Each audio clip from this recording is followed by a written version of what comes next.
Documentary. Are you going to do a video, or are you going to do a record? Are you going to do a video? Yeah, it's mostly video. We actually had an interview with Ed Koch. And did you? Good for you. Yes. What did he have to say?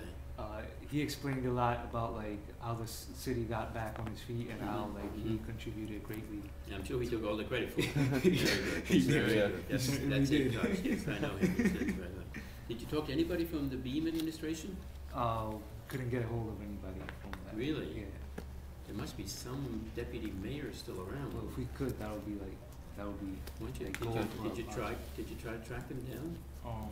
We got Ed Koch's email through a lot of hard work, and we looked for like other people, but we didn't have success. But like maybe we could still like arrange. I mean, if you haven't done so, you probably have done so. We could to find out who were the major administrators in the Beam administration, and the deputy mayors, number one, the budget director, number two. To see if you can. I'm sure there's some of them are still around. Yeah. Some of them are deceased. And they would some of them are still around. Yeah. They would give you a good idea. And of course, the person who pulled it all out was the guy who ran the what was that committee called? Mac. Felix Rohatyn. Yeah. Felix Rohatyn. Yeah. Is he accessible? I think we could. Like I know he's alive, but he's I don't know if he's in New York City or. Yeah, I think he's here. He lives here somewhere. So I think if we could find. Write him a letter, tell him what you're up to, and see what he says. I don't know him, otherwise I'd write for him. Well, definitely. Sure. I mean that would give. That would really help. That would really help. Like did he ever write anything about this? I wonder. Did you come across any people in memoirs or? Ed Koch gave us like 4 books. No, Ed Koch will give you everything. He'll give us everything. You don't want to write the Ed Koch story. You want to write a general story. Yeah, exactly. I don't know whether Rohatyn ever wrote anything about that, because he was really at the heart of this whole business. He was. The MAC, which standing for Municipal Assistance Corporation, really helped. That's the one. That's the one he helped to set up. And exactly. I'm sure there are people around for that. I mean, I don't know how far you want to go with this, but there are some significant interviews. That was like the biggest like factor that led to the resurgence. But like a lot of what we're also trying to focus on are the social impacts. Hence why we're here, trying to understand how the education system was affected. So, should I start? Ask away. Okay. All right. During the late 70s, CUNY, which used to be funded by the government and was basically free for everyone, lost its funding. What consequences did it have for professors, administrators, and students at any of the CUNY colleges? Well, there were immediate and there were some long-range consequences. The fiscal crisis was in 1975-76. Yeah. And until then, the Brooklyn College and the entire university had been a municipally funded university, and was, for all intents and purposes, free. There was no tuition, although there were fees. But anybody who had gone to college up to the summer of 1976 had not paid a cent of tuition. The impact was immediate in that over the summer of 1976, the university was obliged to let go large numbers of faculty and staff. And that was number one, and I'll give you some details on that, how that affected Brooklyn College. And number two, by imposing a tuition of $600, it significantly reduced the enrollment. At Brooklyn College, I can give you my experience in the Department of History, where I was a associate professor. We went from, I think, 46 full-time members to 24 over the summer. And that kind of reduction was probably replicated across other departments as well, so that you entered the fall semester with a significantly reduced budget and therefore a significantly reduced teaching force and staff. In the student body, I remember that the spring of 1976, we still have about 35,000 students. Enormous numbers. We had to build extra buildings. We had to develop a schedule that got people off campus rather than on campus. We created schools that were housed downtown, off campus.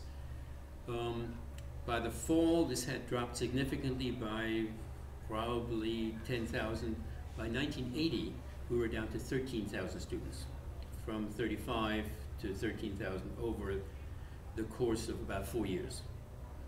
And so the impact on us in the fall of 1976, those of us who were still here, was that we were being asked to teach a lot more than we used to teach, that we were doing counseling. Faculty was being asked to do counseling, advising, various administrative duties that they didn't have to do before in order to make up for the loss of manpower.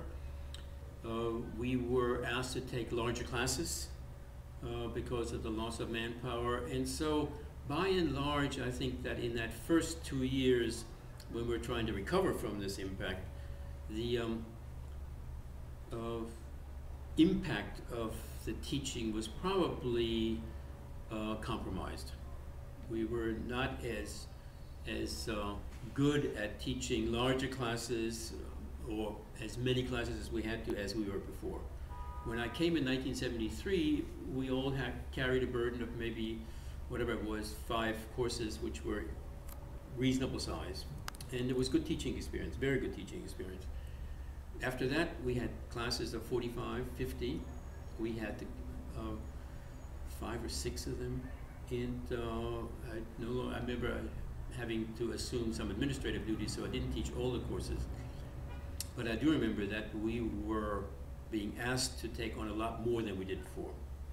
I also remember in the summer of 1976, suddenly finding myself unemployed, like everybody else. And so my colleagues and I went down to City Hall to get in the unemployment line to register for unemployment benefits. This was, as I recall, a 2 or 3 week unpaid furlough, meaning that they didn't pay us for that period of time. It never came to anything about the unemployment benefits because we got back on the payroll after 3 weeks. We even were repaid what we lost 10 or 12 years later. We got back what we didn't get paid in 1976. So there was a compensation years and years and years later. Suddenly there was a check in the mail which said this is for what happened 10 years ago. By then, of course, many people had left the university, some had died, so it didn't reach everybody, but there was an attempt to make up for it. Well, as far as the students were concerned, clearly the impact, and this is I think going down the direction that you want to go, the impact of the tuition increase meant that thousands who had planned on getting a college degree suddenly discovered that they couldn't. No one knows what happened to those students, but clearly that is a significant social consequence, that rather than giving college degrees to all those thousands of students who were here, consider Brooklyn College 35,000 students, and suddenly finding itself 4 years later with less than half, it must have had some sort of consequence. They didn't all go somewhere else, more expensive places. They didn't suddenly decide to enter the job market and have jobs, not in those days. So what happened to those people? I think that's an unanswered question, and some people may have speculated about it, but I always thought that one of the most significant impacts of the fiscal crisis was on those students who were unable to continue in their college careers.